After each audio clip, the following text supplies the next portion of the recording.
Hello.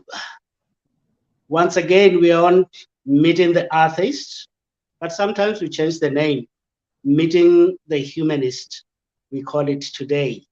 We are with Alvina Gachugu from Kenya. Did I pronounce your surname correctly?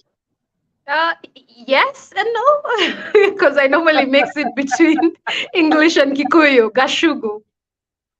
Gachugu. Gachugu. By the end of this interview, I'll have mastered it. Thank you for being with me. us.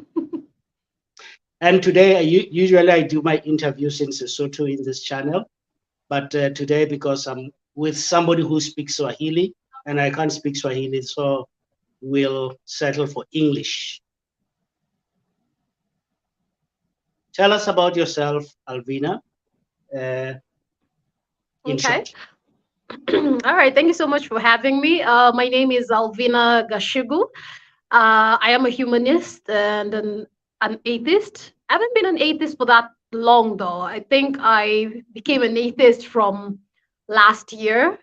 My background is mostly in entertainment, music, acting, and currently I'm a teacher. I teach French and German. So, yes, from grade 1 to grade 6 in primary schools in different places in Nairobi. And I'm just happy with the self-discovery and the growth and the journey that has led me to be here in this moment and to be having this conversation with you. Beautiful. So I'm with a linguistic here. Yes, you are. Oui, c'est moi. Because that would make how many languages for you? Those are the ones that I teach, but the ones that I know because of the cultures I've interacted with, 6 or 7. Yeah, I can understand and speak basic. What do they call? Polyglots? Yes. When you were in high school, we used to joke about that, and then it became my reality. So yeah, I am a polyglot. But even the ones that you teach, that means you know them, because you cannot teach what you don't know. Yeah, even exactly. though you don't speak them every day, you speak them in class only. Yeah, I just mean there are additional ones that they don't teach, but I know because of interacting with different people in those spaces. Beautiful. Yeah. You became an atheist last year, so before you were a godly person. Not necessarily. My journey has been interesting because I was born Catholic, but at 4 years old, my mother was preached to by her sister, and we became Jehovah's Witnesses. So I found myself preaching from a very young age. So I grew up within the Jehovah's Witness community, preaching, knocking door to door, handing out tracts, brochures, you know, the Awake, the Watchtower magazines. Yes, that was my life. And then... May I see your knuckles? My what? I want to... The knuckles, I want to see your experience of knocking at the door. You can see. Okay. Now. This one can tell you that I was a Jehovah's Witnesses because I knocked a lot also. Oh my goodness! Yes, the field service. I was born in the religion. You got into it at age 4. I was born into it. So we've got a similar background to a certain extent. Interesting. Then tell me about your journey in religion. You said you started as a Catholic. Were you baptized as a Catholic? No, not that I know of or can remember. I don't see any pictures of baby me being like getting water or anything. I don't think I've ever been baptized into any religion. So it's like I was destined to be this anti-religious person. Oh, and the name Alvina, is it your given name by the parents? Yeah, I actually have 4 names. I have 2 English names and then my own tribal name and then the family name. Okay, and how do you get the English names? You don't get them for baptism? At birth, because when I look at my birth certificate, it has all those names. So I don't think it's from baptism. It was immediately from birth. Maybe they couldn't decide between the 2 and decided, because we have cultures here that love naming 2 English names, mostly in the Luo culture, but I'm from the Kikuyu culture. Somehow I just ended up with 2 English names. Okay, and tell me, is your father religious? My father passed away in 2016, but we always considered him a pagan because he never went to church. He never participated in any of this. I never really questioned him because we grew up in a time where, men could do whatever they wanted. It's not my place to question what my father believes. So I never thought about it deeply at the time. But do you think many have changed now? Yeah, because It was a yeah. different era. Yeah, because right now we are having these conversations. We couldn't have that, or I didn't think this was possible back when I was a child, when I was questioning things and being told not to question. So I never really questioned anyone, as a matter of fact, on what they believed. I just went with the flow. Yeah, but if you are knocking at doors, you were questioning people what they believe. Okay. Yes, good one. I was doing what I've been taught. And invading their privacy, asking them very intimate questions about their beliefs. Yeah. And when did you stop knocking at doors?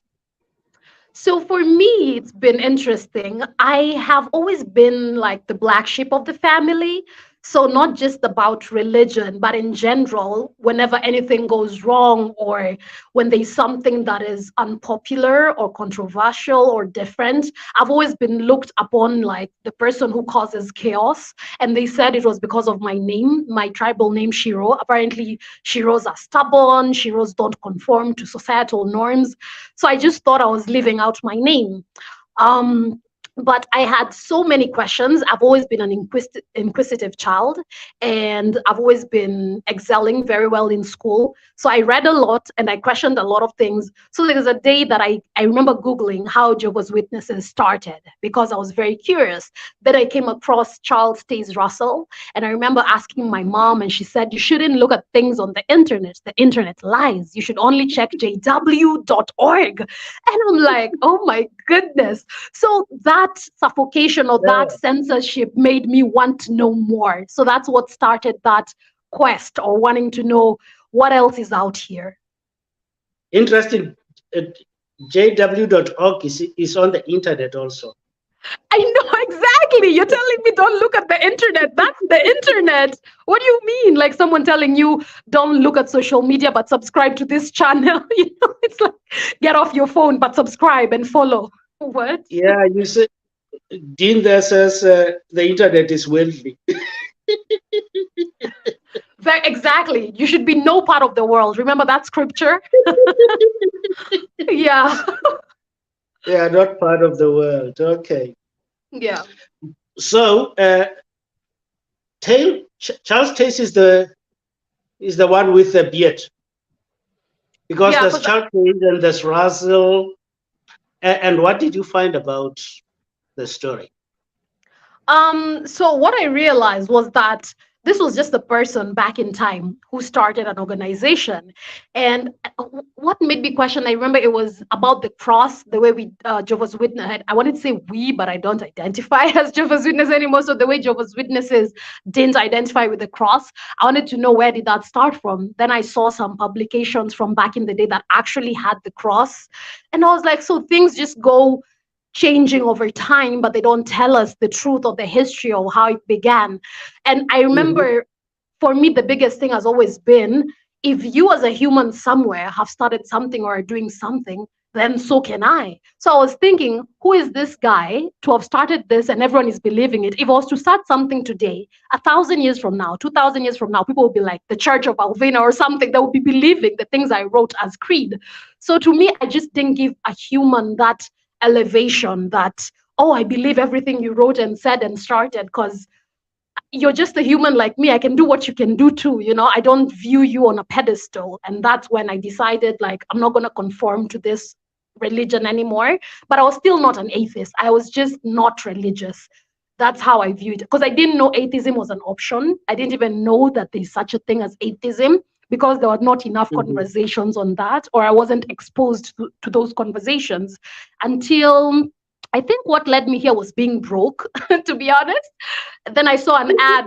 Yeah, it was being broke because as a musician or as an entertainer, people always joke or talk about the Illuminati or, Satanists and things like that. I was like, is this true? Freemasonry? And I did my research on those things. And I was like, you know what? If the Illuminati were to offer me a certain amount of money and tell me, Uh-huh. money, fame, power, become this person, I would be like, well, maybe, I would consider it. I don't know. You, So you when I was wanted to looking, sell your soul, yeah? yeah, I didn't mind. I'll be honest. I've been the black sheep. Remember, everything that happens is my fault, according to my family. So I was like, you know what? Let's give them the narrative they want. So when I was looking at this, I came across an ad where Atheists in Kenya Society was recruiting. If you joined, you'd get 20,000 Kenya shillings. And I remember thinking, Atheists? Kenya? There's atheism in Kenya. Then I was like, what is atheism? Wait, there are people who don't believe in God. Then I started asking myself, is there a God? So it started all these questions and all this. I went into this rabbit hole. So when I went to the first meeting, I just liked how open people discussed. But the 20,000 thing was a lie. It was just to get people interested. And well, they got me there. So Who's that? yeah. Is it Harrison? Yeah. Is it Harrison? It was Harrison, yeah, Harrison Mumia. And he had written that if you join, you'll get 20,000. Now, remember, if you're broke, 20,000 seems like a lot of money. It's not, it's like rent, but it's like at that time you're thinking 20.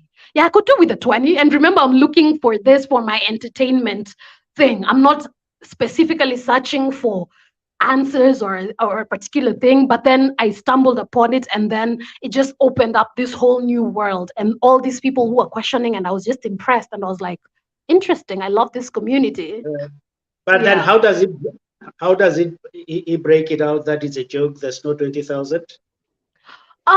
What he said is that the media misrepresented what he was trying to say, because he was trying to say that apparently we could be just like the church communities where they're there for each other, where church defeats secular communities or atheist spaces is that whenever there's anything, a funeral, a marriage, or anything, there's always a fundraiser, people come together. But in an atheist space, it's really hard to find that. So I think he knew how to appeal to people's ethos and be like, oh, I can be a part of this and maybe we can be contributing and get something from this. It was a lie, but at least it got me there. So Yeah, but at least also there's no sin called lie in that space.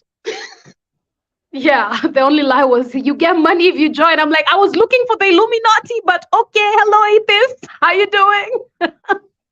Talking about the Illuminati, Yeah. the tombstone for Russell, have you seen it? There's what? The tombstone. The tombstone. Yeah, No, I don't know about that. you must look at this tombstone. It's in that pyramid, Uh-huh.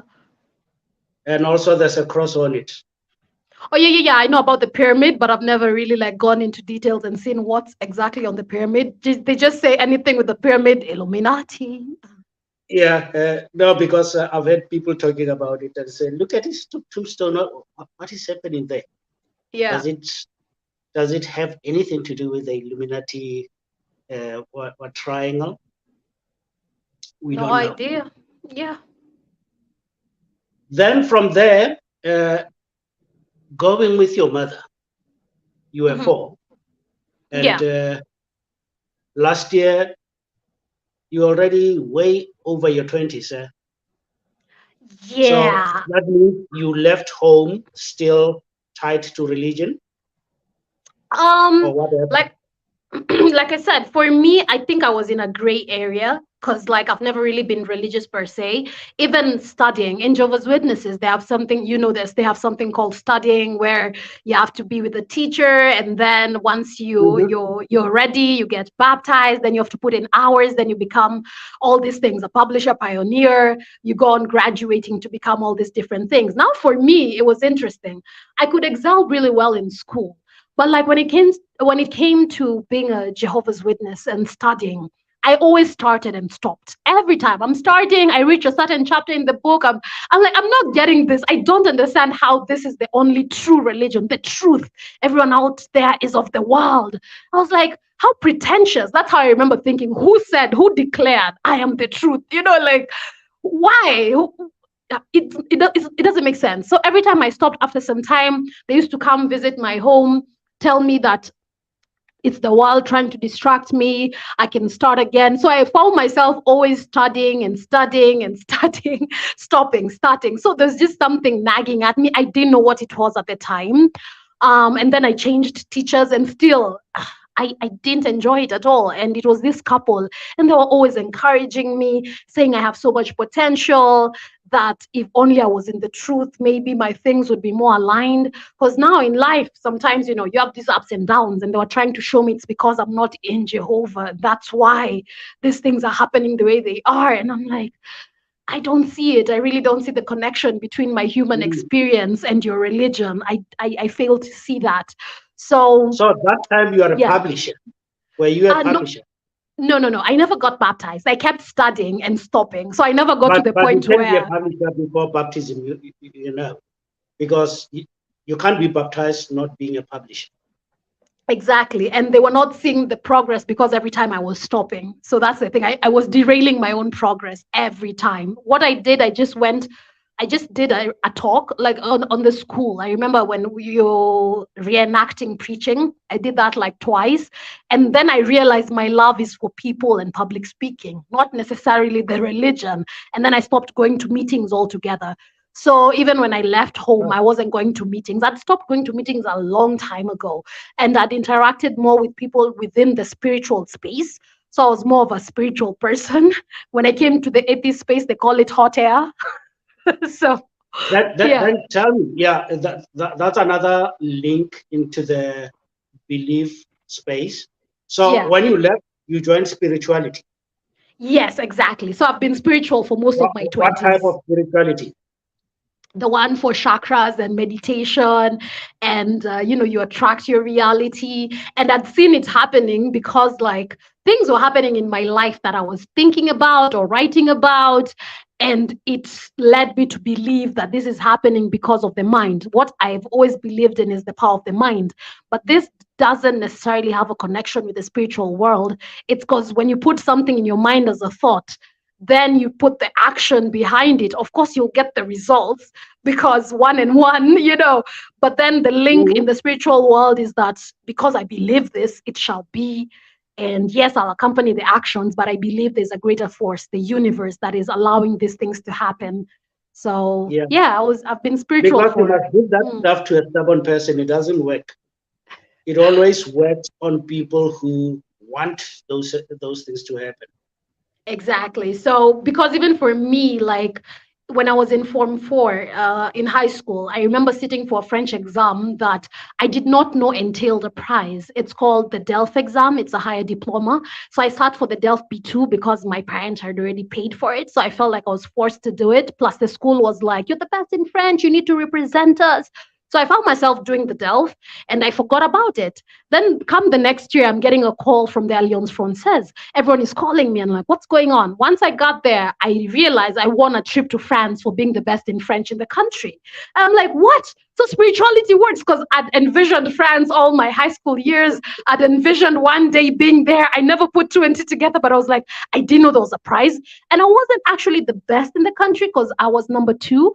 But the first person put their nationality as Congolese, and it was an award for Kenyan citizens only. So I was like, this is the universe. This is the universe, And it just further affirmed my beliefs because it was happening in my reality. And I found myself in France for 3 weeks, and I don't know what happened from then on. The spirituality didn't work as well. But at that time it worked. Yeah, because you know how these things work. If it doesn't work, then you create an excuse for it if you are a believer. Yes, exactly. And after spirituality and being an atheist, was there another breach, or you went straight from there to not believing? First of all, the spirituality thing, it's really true. Like what happens, it's a confirmation bias. We already have a thought in our mind, and then we'll see things that further affirm what we already think we know. So what happened for me after spirituality is after now I came into the atheist space, and after all these conversations, and I just realized this is a really amazing group of people not afraid to question things. And that's when I now dived into atheism and also started questioning spirituality. Because spirituality is, in essence, you have to, for example, I envision myself wearing a red dress, I find a red dress, or I envision chicken, I find chicken. No, the world doesn't work that way. So, um, from then on, that's when I've been in the atheist space. And I remember leaving AIK because Harrison had there was a lot of stuff there. So a lot of stuff to unpack. So there was this other group that formed and they asked me to join. And there I found my voice. And I remember we used to communicate. There were many messages in the group. But that's why I say I'm more of a humanist than an atheist. And you can realize in human spaces, everyone has different personalities. So it's up to you to decide, can I put up with this kind of conversations every day? It's good to discuss them, but at some point they can become draining because it's always debates, it's always back and forth, and I'm like, I just want to exist, I just want to live my life.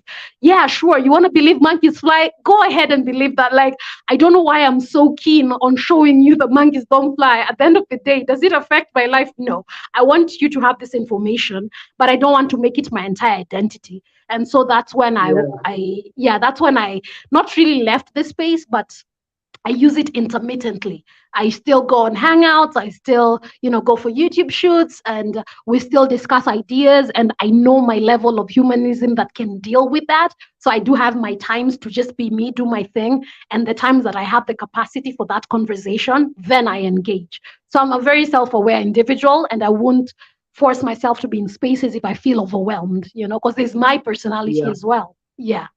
And also there's no rules that says, okay, now she's getting cold, let's send two brothers to go and pay her a visit.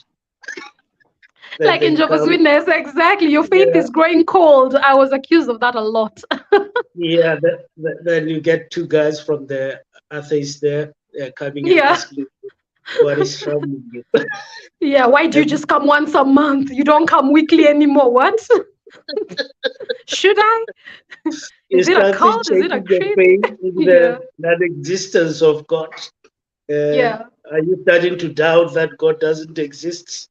Because we are waking from not believing in something. It's merely a lack of belief. And from our discussion, I can sense that you have never believed the entire life. No, I've been, like I tell you, I'm a black sheep in the family. Anytime anything went wrong, my mother used to tell me, it's because you don't believe in God. If you did, your things would be working well. And when I looked at my life, she was being overcritical because it was her projecting her own limiting beliefs or insecurities on me, because I used to look at the things that I've managed to accomplish and the things that I haven't. And to me, I had done more than enough that a human can do, because we are led to believe we need to go out here and achieve something greater than ourselves in order to feel like we matter. Whereas human life, in essence, is just, that's it. That's the value. I exist. I don't have to prove why I'm here, why I exist, why. There's no greater purpose to prove. It's just about living moment by moment. And they didn't see every that. Individual creates that purpose. There's no purpose which was there before you came. Because people who hold that worldview is people who think that our lives were planned somewhere else. Exactly. And you are sent here as an agent, go do this and this. And that puts an unnecessary burden on us, because it's like, you're telling me this is not all there is, meaning that there's a better place out there. So sometimes you're just complacent or okay with how things are, and you keep questioning and not enjoying the moment because you're trying to live for that better afterlife, or which we can't actually prove. So why should I keep worrying about some beliefs that, exactly, why can't I just live doing the things that make me happy as a human, just exist? And why would it be hidden that there's afterlife and you have to be told by other people? And Yeah, those people, how do they know that it is there?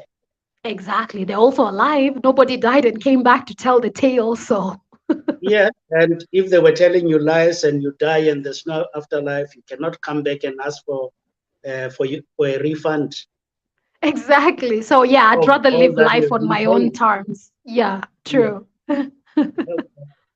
And tell me your view about life. I can see you are an outgoing person. Sometimes I even describe you as eccentric, but I apologize if uh, that's too much. But I see you just coming out when the moment needs you to do so. What shaped that? Have you always been like that? I think for me, since I was born, I've always wanted to live and leave a legacy. I think that desire to be known, or to or to create something that would outlive me, because human life, it comes to an end. So every time I've wanted to create things that can live on for generations. And that's what fascinated me about religion. Somebody somewhere in their mind decided, let me write this book, and people now are worshiping that and using that as their creed, as their Bible. I'm like, wow, that kind of power, to be honest, just fascinated me. So it started from a place of knowing or wanting to have that kind of influence and wanting everyone to kind of know themselves, have a voice. So that's when I started going into the entertainment spaces, expressing myself on TV and things like that. And it keeps me going because I'm just here to, I think I'm just being authentically me, just living my truth. um I'm not necessarily driven by fame like before, but like I'm driven by these conversations that shape even upcoming generations, because it's very important. I wish I had someone like me growing up. So me thinking about that makes me proud of how far I've come, because younger me would have been Mhm. so happy to interact with older me, would be like, yes, you were what we were looking for all this time. So when you realize humans are just humans, I don't fear what people may think or what they may say. I just live my truth. I don't care what you think, how you will carry me, how you'll brand me. Even where I work, they know I'm an atheist. And sometimes they're having their prayer meetings, their songs. The boss always sends me to the shop. She's very respectful. So she's like, Alvina, I know you don't want to be here. Do you want to go to the So shop, that maybe get people us should some not things? question you. Yeah. So I Because like that there's that respect as humans. yeah, there in Kenya, I know there was another lady also who had a problem because where she was working, they start Yeah. with these prayers, and she did not know how to deal with it because everybody goes there. Now Yeah. she goes with them, but she's there and she's listening at all this nonsense that they are speaking there. I wonder what happened Yes. to her because I don't see her in the meetings. But yeah, she was bothered about that. Your boss is a good boss, A lot of removing you from Kenyan that. spaces are like that. Yeah, they always start with prayers, singing. Like, I don't know why they bring it to workspaces, but it's because also in school, that's how we were taught. Even in high school, I was in a very religious school. CU, people singing and attributing all their successes to this invisible powers. So if you try to rain on that, you're looked at as a bad guy. There's someone who's ever labeled me on TikTok as the Antichrist, and I was like, wow, I have that much power. I didn't know. So where's the money? Because I didn't know. You didn't But tell you me know that. how Yeah, it works. Once religion virus bites you, you are infected. The yeah, only thing that you can do is to pass it to other people. You become a vector. yeah, There's a book written about it. And that is yeah, why they will need to create spaces where they see everybody's here. Let's yeah. see who's doing it. Let's see who's not doing it. Uh, it's like a sickness, a mental sickness that is making rounds. But Yeah, tell and me, people actually, sorry, yeah, they believe they're doing the right thing because that's what the religion shows them to do. Because we were those people once, we were preaching once. So I try to have compassion for them as a human being and be like, you're doing what you're doing because you believe it's right. You just you don't know any understand better. where they are. Mm. Yeah, no, that's great empathy there. Yeah. because a lot of people, when they leave that space, then they can see clearly the mental illness that is Yeah. in that space and the Mm-hmm. difficulty of snapping people out of it. You It talked is. It's about not young easy. ones. As a humanist, you talked about young ones, showing them the way. How do you think you can deal with young ones that are suffering from this faith? It's really difficult because, to be honest, when it comes to young ones, the boundary exists in that we are not their parents. So we cannot overexert ourselves and say, hey, what you've been taught, it's wrong, because they'll still have to go back to those homes where they're being told the same things. I'm really impressed when I hear from atheist friends that they were atheists since they were young. And I'm like, how did you navigate that in within your family? So for me, I think I just respect the boundaries. If they go asking for that information, I would tell them what I know, or to open up their mind or to research and find their own journey. I don't necessarily tell them believe this or don't believe that, because I don't want it to come back to me, Alvina told us, because then it creates Yeah. conflict. And like I said, humanity above beliefs, above all else. So if a Mhm. young one is curious, you just encourage that curiosity and that research, and they will come upon it, because at the end of the day, the truth gets out. You find your way. We all found our way here somehow. Did you see Fari ask a question? What was the question? Are you thinking of doing art and songs to show the atheist struggle in Africa? We hardly have any. Huh. Okay. So, Because you're in music, and also some of your videos, I would call them art, because yeah. you do some action, even if it's a dance or what, but not even associated with music. I just see you doing something impromptu. So maybe Yeah. that also comes from there.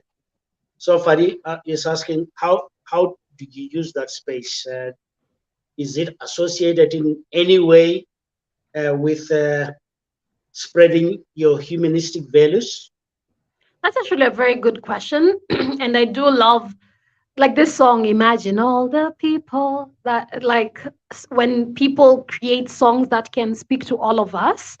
And And I'm not, lasting for years like that, because I must say that has influenced me in a great way in my life. That song, yeah. John Lennon. Exactly. It's a very beautiful song. And I didn't used to know that he was an atheist, or that it was from an atheist perspective, because it just felt like a song that spoke to you. Such a thing. It's an art. So to answer you, right now, it could be kind of difficult, because I do teach in a lot of Christian schools, and they do not know my beliefs. They just know that I'm free spirited, because from where I dress, from the way I talk, they just know this person just lives life on her own terms. I would love to do that, but it has to be handled with, um I think it has to be handled in a Okay. very, yeah, with care. It's not something you can just push upon people's faces, because that's the Uh-huh. problem I had when I entered into atheism the first time. Even there's someone who called me a militant atheist because even of my Facebook post. So you don't want to push these people entirely away by saying whatever you believe is horse shit. I do believe it is, but I don't want to tell you that.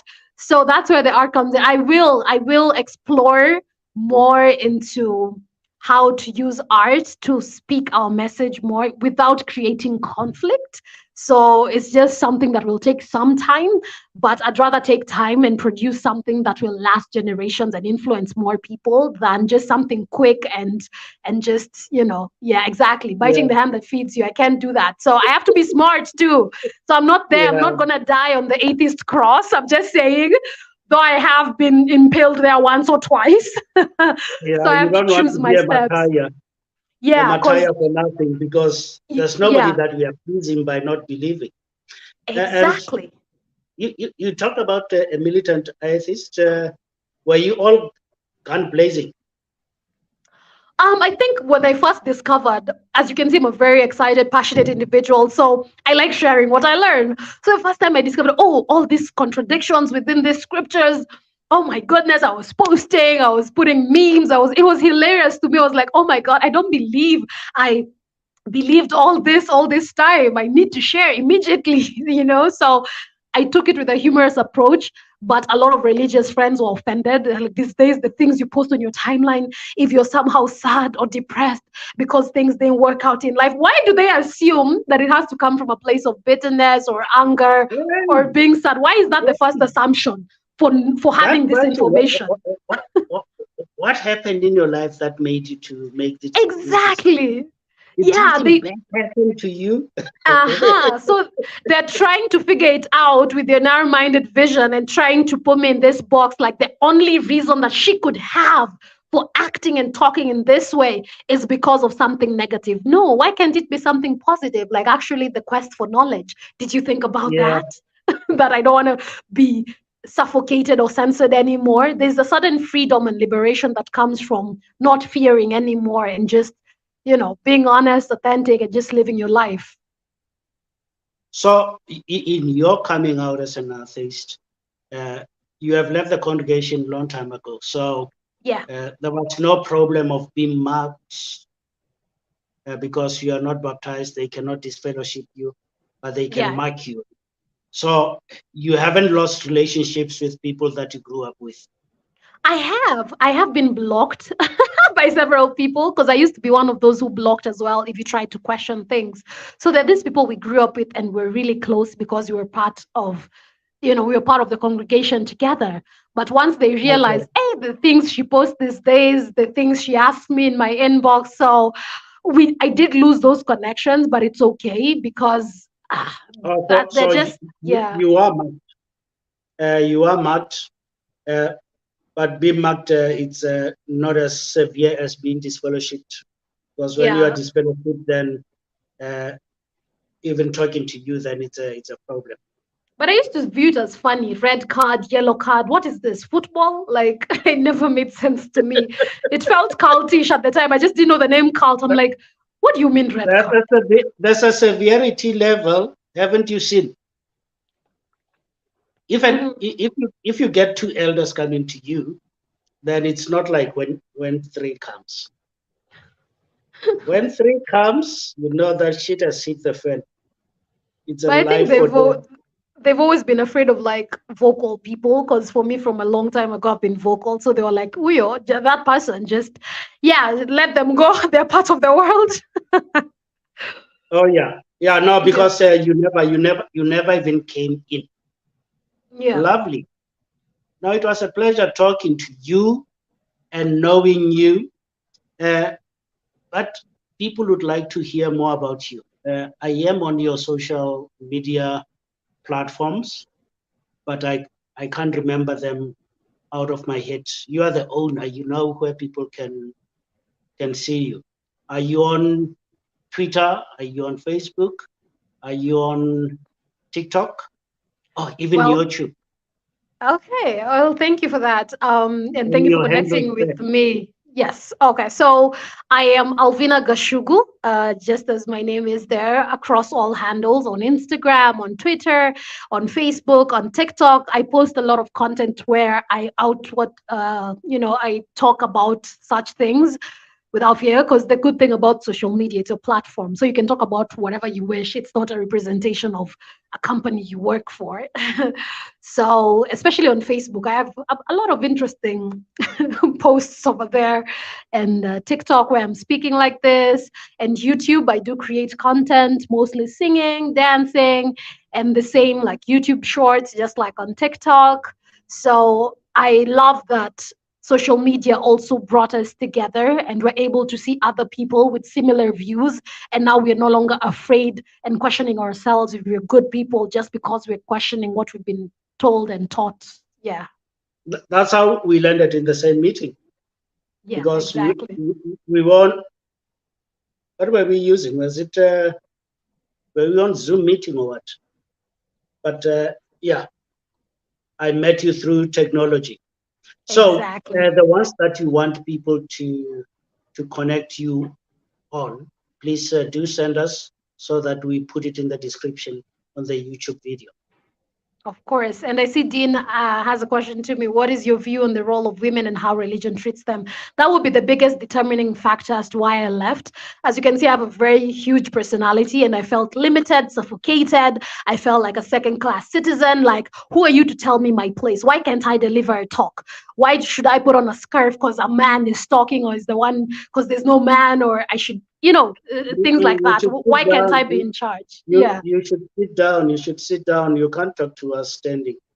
Exactly, things like that. And for me, it's always like, why? Who are you? So can I, So religion treats women No, really badly and they just accept their place as if that's how Paul we said should be. so. So, no. Paul said so. So because Paul said so, we'll tell you to do it. So for me, nope, nope. You're not better than me. I'm not better than you. We're just having our existence. Can you just respect me? I'll respect you. Yeah. Yeah, and that part that says if there's an issue that you'd like to know, then you can ask your husband. Then your husband will tell it to you, not here in the congregation.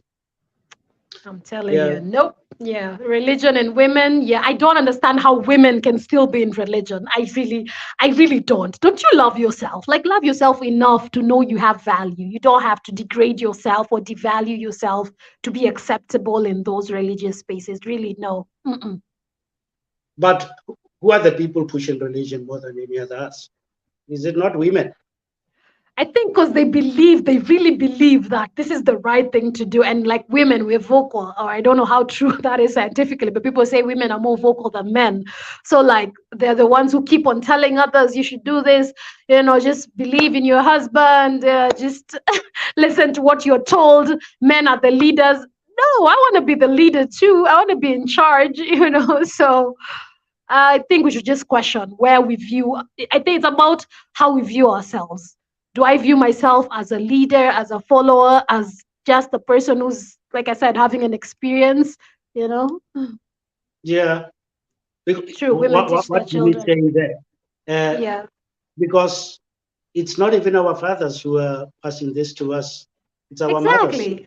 My father was a pagan. It's my mother who conditioned us. And even now, I'm still not talked to by the whole family. I was this bad kid who got into the world and does whatever she wants. And I'm like, what's so wrong about living life on my own terms? Okay. Also, the family also has distanced itself from you. Yeah, nobody in my family talks to me actually. So I like it. It's peaceful. I wish I knew this earlier. Thank you very much. You made my work easy. No. It's not only your mother who's a Jehovah's Witnesses. Relatives are too. Yeah, there are certain relatives as Jehovah's Witnesses, but like my siblings also didn't really get into it. My sister got baptized. My other sister didn't get baptized. Like, but we were in and out of meetings. I remember my mom used to lock the door for them if they refused to go for meetings indoors. So that kind of built a lot of resentment. So within the children, it's not as much, but there are those who like take it for their they can swear on it and take their breath for it. So yeah, I don't think Mhm. religion was necessarily the reason why we got distance, but a lot of things that we grew up in society, like not questioning men, not having a voice, especially as the last born, they used to look at me like the audacity of this one. Just because you have an education, you think you can talk back to us? And I'm like, have you seen how a conversation works? Like you talk, I talk, you talk. That's basically that's what having a You conversation are is too much. about. You are too much for them. Yeah, They don't exactly. like So that I'm energy. Yes, so that's the main reason that most of my family can't handle me because they were trying to control me. And all this stemmed from even how we grew up. There's other things apart from religion, the societal things like parents, but they stem from religion. Like parents are always right. You should always listen to your parents, even when they're toxic. Yeah, no, I just refused. And I was like, nah, mom, you're toxic. I'm going to call it as I see it. No, absolutely not. And they don't like that. So. Yeah, and I think Dean also is asking because he's asking about women because he sees that energy. He says, "How did this one survive in religion?" And How did Kikuyu she do it? culture, Yeah. the Kikuyu culture, was the place of a woman there? because they fall in the Bantu group also. Eh? Oh yeah, the Kikuyu. So for me, I grew up in Nairobi. So to be honest, So I'm you are a ashamed. city girl. Yeah, I'm a city girl. I'm ashamed. I don't know much about it, and I don't know if I care much for it. I'm just like, uh, yeah, Okay. Yeah, because I can see now lately the Bantu people are going back into traditional spirituality. And we are having a big issue where we are jumping from the pen, jumping straight into the fire, because also there's a lot of beliefs. And I know yeah, Kikiu have strong beliefs. I hear them talking of trees that are holy. yeah. Uh, Bogumo tree. oh yeah. So none of those things have an influence in your life. None of those things apply to me. That's the good thing about being independent. What I can say as advice to anyone and everyone, as long as you find a way to be financially independent, then you won't need to be suffocated by any other person's beliefs. Because a lot of people, especially kids, you can't get out of that environment because you need that place for shelter, for food. So you don't have the freedom of speech, freedom of expression, freedom to believe what you want. It's all about control. But once you're out there and you manage to get a job or manage to get things in your life moving, then you have all the freedom to believe whatever you want. Nobody can tell you anything because at the end of the day, I feed myself, I sleep under my own roof. So whether I believe what you want or not, will you beat me up? Will you come to my house? No. So it has no effect on me. So tell me what you want. I'm still going to do my thing. Okay. Yeah. Now that's beautiful. It was a pleasure to be with you. And yeah, I think we'll need you next time under another topic. Oh, there's Did asking another question. Oh, but this one is general. Yeah. Yeah, no, it is because he came with the masters. And I think the masters are hiding behind that symbol. That's the problem. It's So, interesting. yeah, we'll invite you again I've had so in much fun. future. Thank you. Thank you for having me. Bye. All right. Bye bye. Take care.